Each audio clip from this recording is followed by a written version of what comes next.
What is up, everybody? This your man Dre Mac with another episode of the Dre Mac Podcast Show. Sorry I couldn't record on yesterday. I am working a lot of overtime, but I just wanted to share my story with you guys. How I survived the police shooting. This is not going to be a long show. This is going to be a short show. Just kind of want to be able to. If you haven't heard my story, want to be able to tell my story. And we're going to go ahead and do all of that on the Dre Mac Show.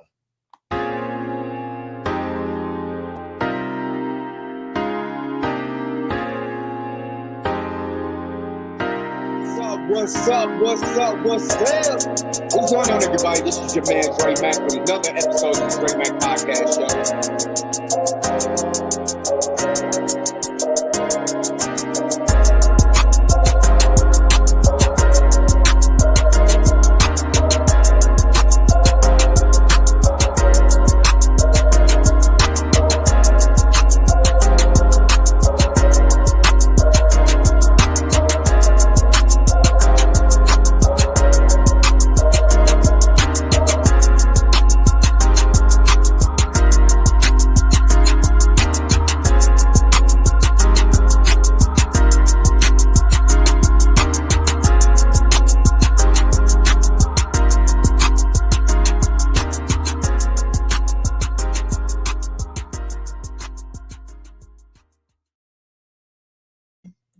What is up, everybody? This your man Dre Mac with another episode of the Dre Mac Show.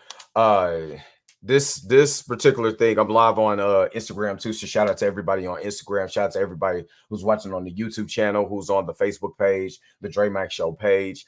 I'm going to be really short on this one. This is not one of the long podcasts that I normally do. August the 3rd, 1998. It was a day that changed my life forever, and I'll tell anybody that it changed my life forever. That was a day I was coming home from work.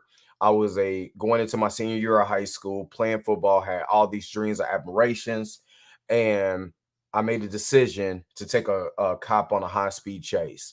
Only reason why I took him on a high-speed chase because I didn't want him to take my car. That was literally the guy's honest truth. I didn't want him to take my car.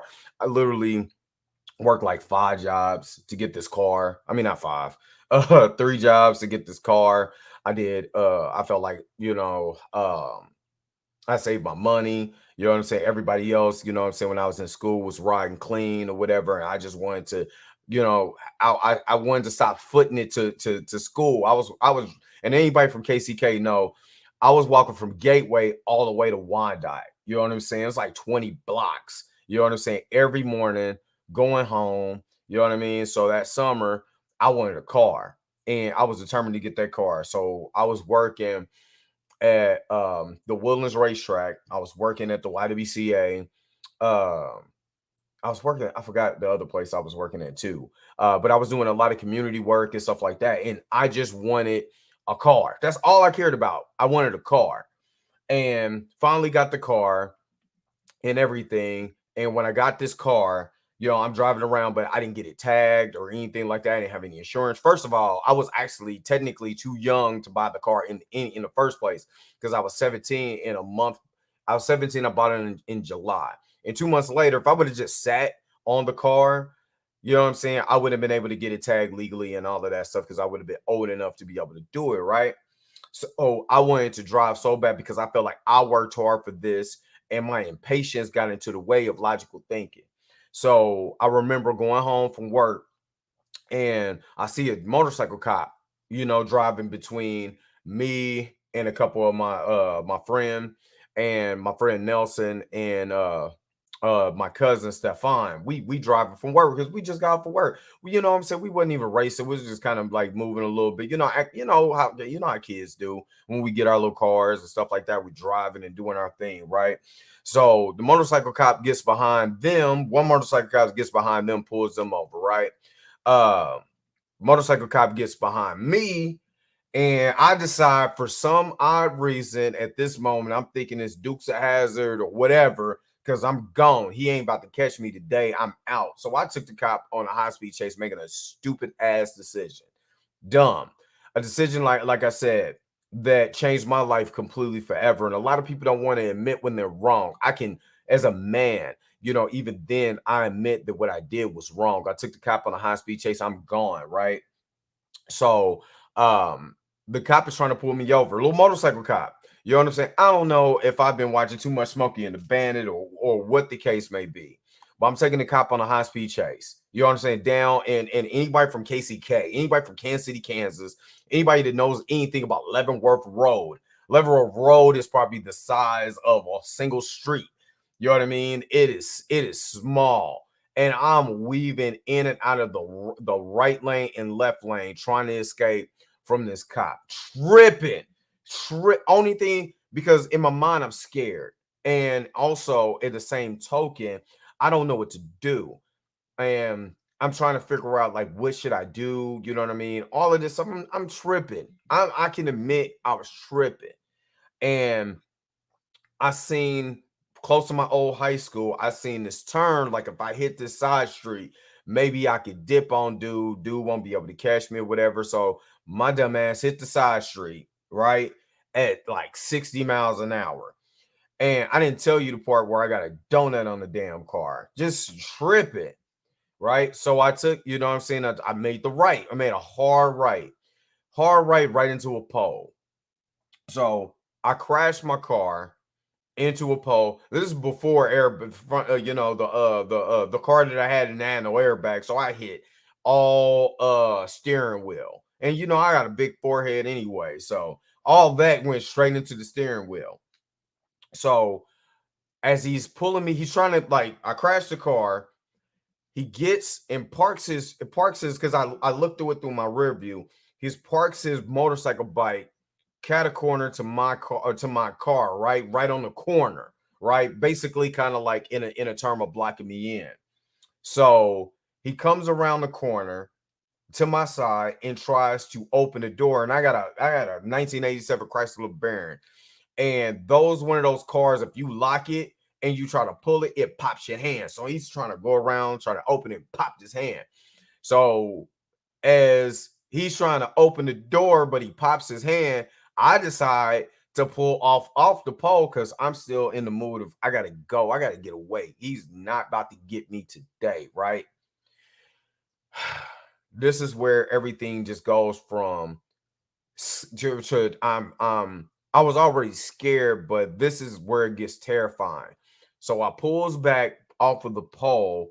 You know what I'm saying? Bumper, I'm talking about dinged up. I'm surprised I didn't crash the motor, but the bumper and all of that is dinged. I'm talking about bent in. Dudes comes around the car because again I'm pulling back, so it knocks over his motorcycle. Dude takes his service weapon and fires at me 5 times.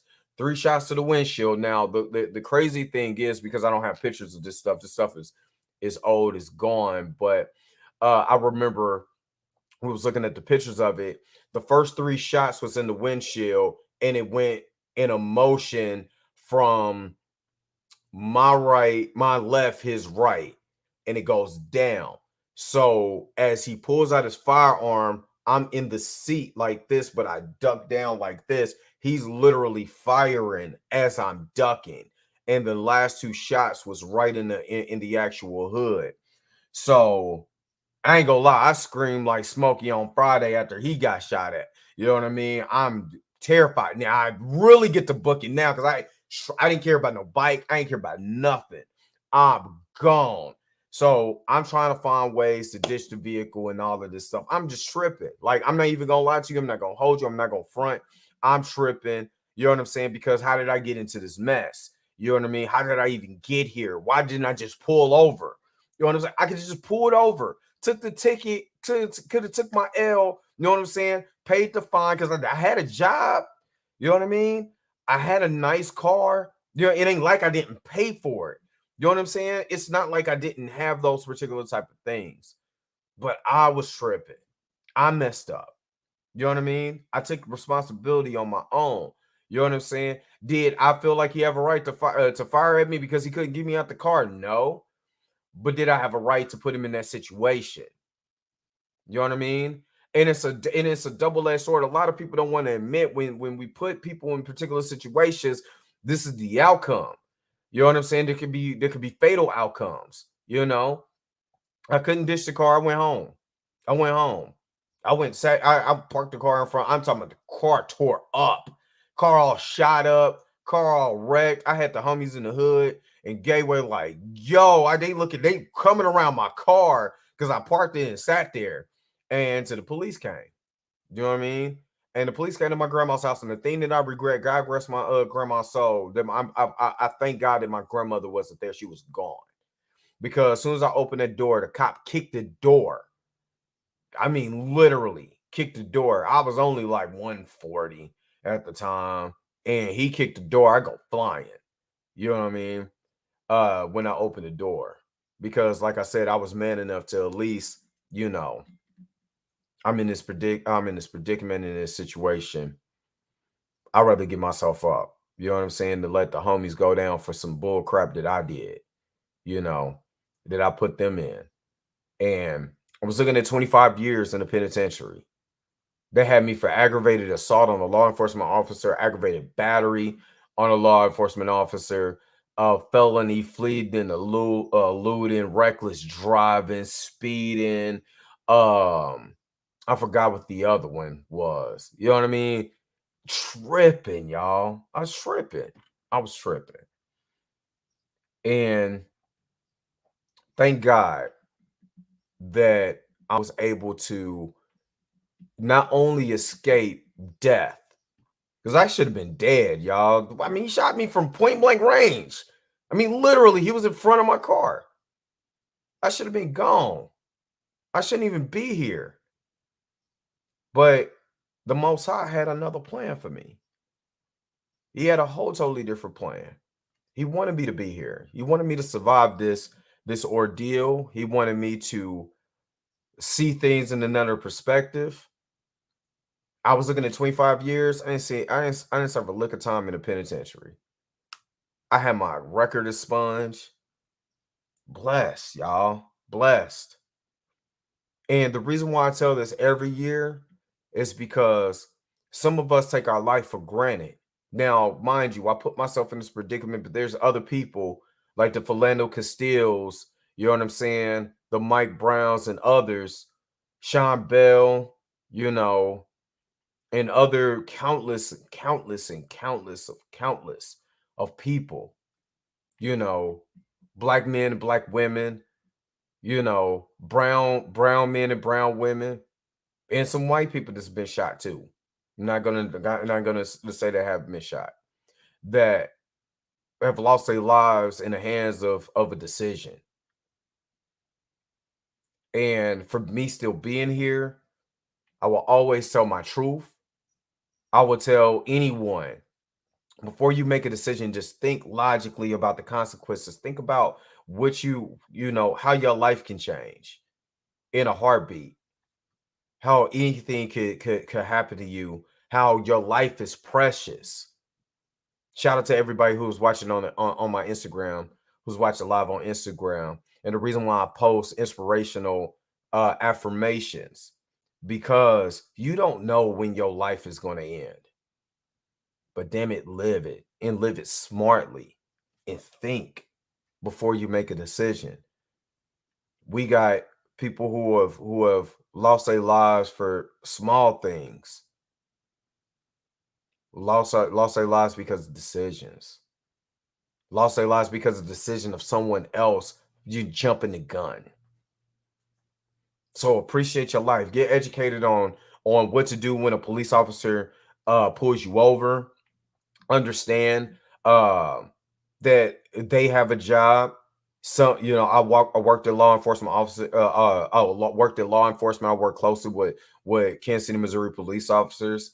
They do have a hard job, but they also have to, you know, have to think about the decisions that they make and be logical on their decisions too. She just can't go out firing on people all willy nilly and think that's okay either, or holding someone down or choking them half to death, or sitting on their knee. Sitting on their neck with your knee for 8 minutes. So be careful, y'all. I tell my story because there's young men, there's young women that don't know the law. Go and get educated about your local law. Go get educated about what are you supposed to do. Like I said, when a police officer pulls you over, and be safe out there. Be safe. Not only are we battling a pandemic and a faceless disease, we face things every day. Enjoy your life. Enjoy your life because you only get one of them. And if you can't enjoy your life, why live it? This your man, Dre Mack. I'm going to get out of here. I got to go to work. Thanks for everybody who tuned in on the YouTube channel. Make sure that you like and subscribe to this channel. Make sure that you hit the bell notification so you never miss one of my videos when I go live. Shout out to everybody who's watching on Facebook and on Instagram. I love y'all. Shalom. Enjoy your life, man. I'm out.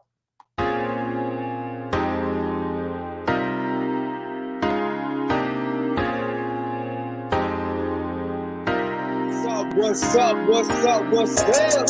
What's going on, everybody? This is your man, Dre Mack, with another episode of the Dre Mack Podcast Show.